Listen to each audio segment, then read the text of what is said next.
سرخط خبرهای مهم. بحث طرح ساختمان مترو در دوشنبه. روسیه می‌خواهد شهروندی مهاجران را برای سرکشی از قید حربی بکار کند و بازداشت مردی که با 13 زن نکاح کرده است.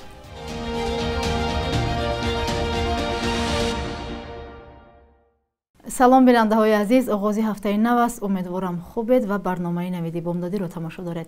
امروز دوشنبه 28 اوگوست. شرکت اینوویتیو رود سولوشن مسئول نگاهبین راه خبر داده است که در نتیجه بارش شدید باران که باعث آمدن سیل و سنگ فرایی شد، راه دوشنبه چناق آسیب جدی دیده است. این شرکت در صفحه فیسبوکیش خبر داده است که از دیروز این جانب مسئولین در مکان آفت طبیعی حضور داشته برطرف سازی پیامدهای آفت طبیعی ادامه دارد. به اطلاع منبع راه باز است اما کارهای برطرف سازی ادامه دارد. طی 2 روز اخیر در تاجیکستان باران شدید می‌بارد و در بعضی از منطقه‌های تاجیکستان سیل و سنگریزه هم آمده است. چندی از کاربران روز 27 اوگوست با فرستادن ویدیو از جای حادثه به رادیو آزادی گفتند سیل راه خانه‌ها را گرفته، زمین‌های کشت هم زیر آب ماندند. ضرری رسیده معلوم نیست. همکاران ما این موضوع را پیگیری دارند و دوام روز معلومات بیشتر خواهیم داد. مقامات تاجیک با مقامات کره جنوبی مسئله ساختمان مترو در شهر دوشنبه را بررسی کردند. سامانه شهرداری دوشنبه خبر داده است که فردوس سعیدزاده معاون رئیس شهر دوشنبه با نمایندگان شرکت راه آهن ملی کره ملاقات انجام دادند. به اطلاع منبع جانب‌ها رفت کارهای مقدماتی لایحه ساختمان راه آهن شهری و به راه ماندن سیستم مترو سبک در شهر دوشنبه را تاکید نمودند. در این خبر مهلت ساختمان مترو گفته نشده است، ولی از این پیش در ماه مارس سال گذشته وزارت نقلیات تاجیکستان خبر داده بود که با شرکت راه آهن ملی کره برای ساختمان مترو در دوشنبه تا سال 2040 سازشنامه امضا کردند. سال 2019 رسانه‌ها از قبل حکومت دوشنبه خبر داده بودند که طبق نقشه گنرالی پایتخت نخستین خط هوایی مترو ساخته خواهد شد. ساکنان دوشنبه که در استفاده نقلیات مشکل دارند سالهاست آرزوی ساختمان مترو را میکنند. کارشناسان ساختن مترو را کاری مشکل و پرخرج می‌دارند. از این رو مطرح شدن این موضوع را در شبکه‌های اجتماعی به هزل می‌کشند. روسیه می‌خواهد مهاجران را که شناسنامه روسی دارند و از خدمت در ارتش و رفتن به جنگ سرکشی می‌کنند از شهروندی محروم کند. هفته آینده به دومای دولتی پالاتای پایینی پارلمان روسیه لایحه قانون پیشنهاد می شود که بر اساس آن شهروندی خارجیانی که خود را در قید حربی نگذاشته از موبیلیزاسیون یا سفربری به خدمت سرکشی می کنند بیکار کرده می شود. در این باره میخائیل ماتوییف وکیل دومای دولتی روسیه خبر داده است. قبلا این منصبدار روس گفته بود باید به افراد دارای شهروندی مهلت معین داده شود تا خود را در کمیساریات‌های حربی ثبت نام و عهده‌داری حربی را اجرا نماید. ماتوییف همچنین پیشنهاد دارد که بعد بیکار کردن شهروندی چنین مهاجران از روسیه خارج شوند. او گفته است که در چنین حالت اعضایان دیگری عائله این مهاجران هم که برای پیوندی با صاحب شناسنامه روسی شدند باید از شهروندی محروم کرده شوند. حالا معلوم نیست که این پیشنهاد را هم به لایحه قانون وارد کردند یا نه. بر اساس طرح نوی قانون شهروندی خارجی باید در دوام 2 هفته بعد گرفتن شناسنامه روسی به کمیساریات حربی محل زیست خود یا جایی که ثبت نام شده است حاضر و به قید حربی گرفته شود. در روسیه ده‌ها هزار جوان تاجیک زندگی می‌کنند که صاحب 2 شهروندی هستند و اجرای قانون‌های روسیه برای آنها نیز حتمی است. یک آوازخوان 16 ساله تاجیک با جشنواره موسیقی بلایت راست یا عصای سفید در روسیه دعوت شده است. این آوازخوان تاجیک تا حال در چند جشنواره‌های آوازخوانی بین‌المللی منطقوی و تاجیکستان پیروزی به دست آورده است. طول چند سال زندگی در اوکراین همچنین از این کشور نیز در صحنه‌های جهانی نمایندگی کرده است. همکاران ما اسکندر فیروز و نگاره فضل‌الدین با این آوازخوان و استادان و والدینش صحبت‌ها کرده این گزارش را آماده کردند. Hey Johnny man, sultani man, daryoi be poyani man, volotar az pindori man. این دختر 16 ساله تاجیک با چند زبان تاجیکی، روسی، انگلیسی، ایتالیایی سرود میخواند. نیلوفر عزیز و نخستین جوانی تاجیک است که آوازخوان نابینای معروف روسیه دیانا گورسکایا او را به جشنواره عصای سفید افرادی امکانیتشان محدود دعوت کرده است. Честно, этот конкурс вообще این جشنواره به حیات من ناگهان وارد شد. آن را به من استادم تهمینه رمضانова از گروه اوستا پیشنهاد کرد. آن را والدینم دستگیری کردند و ما یک نواره با صدای من ثبت کرده به دیانا ارسال نمودیم و به من گفتند که به او صدای من خیلی پسند آمده است.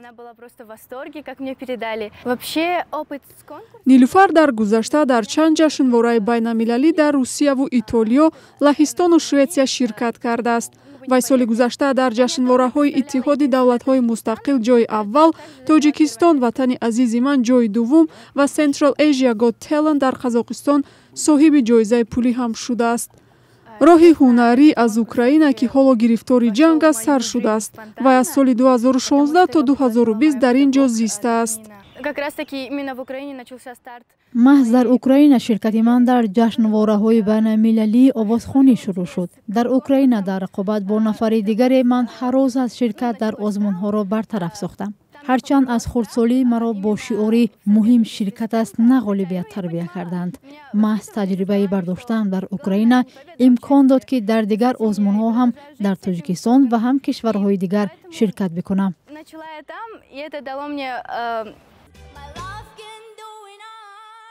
نیلوفر را در شبکه‌های اجتماعی برخی از کاربران تنقید کردند که زاده تاجیکستان است و نمی‌تواند به تاجیکی ترانه خواند.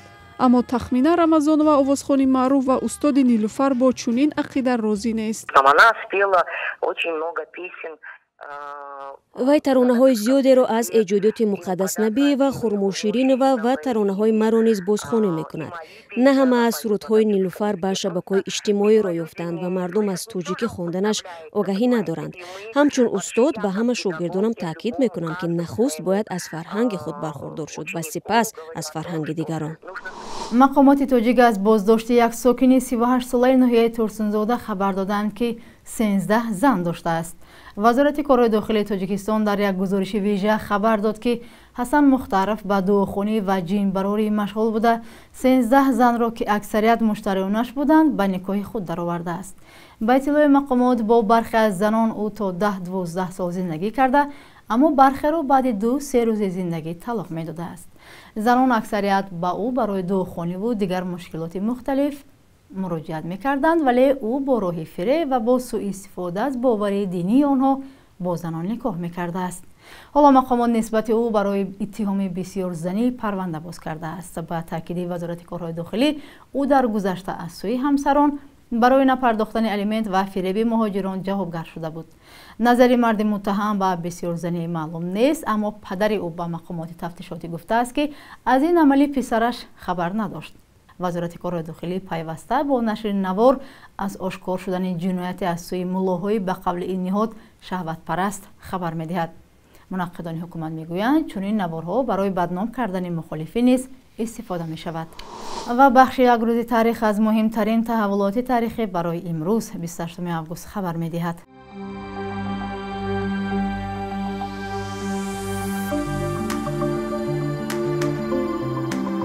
28 августи соли 865 зодрӯзи донишманди маъруф Закариёи Розӣ аст ки 59 сол умр дид ва аз муҳаққиқони маъруфи илмҳои тиб, кимиё, табиатшиносӣ буда 30 асараш то имрӯз боқӣ мондааст.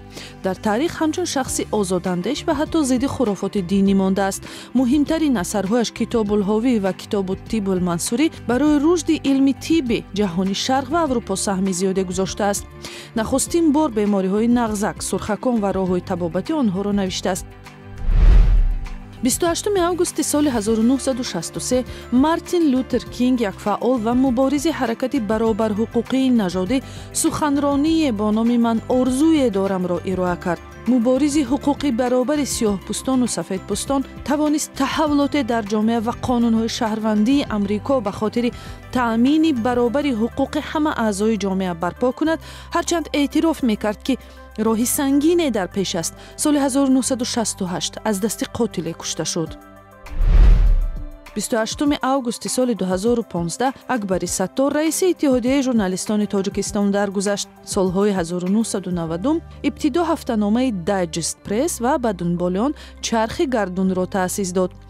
раҳбарии эҷодии ҳафтаномаҳои вечерни душанбе, Аладдин ва Марду занро ба ӯҳда дошт, ки ҷавобгӯи ниёзҳои маишиву тиҷоратии ҷомеаи Тоҷикистон дар давраи пас аз ҷанги дохилӣ гардиданд. яке аз комёбтарин раҳбарони иттиҳодияи рӯзноманигорон ба шумор меравад, ки аз озодии баён дифоъ мекард. бонки миллӣ қурби асъори хориҷиро барои имрӯз чунин таъин кардааст.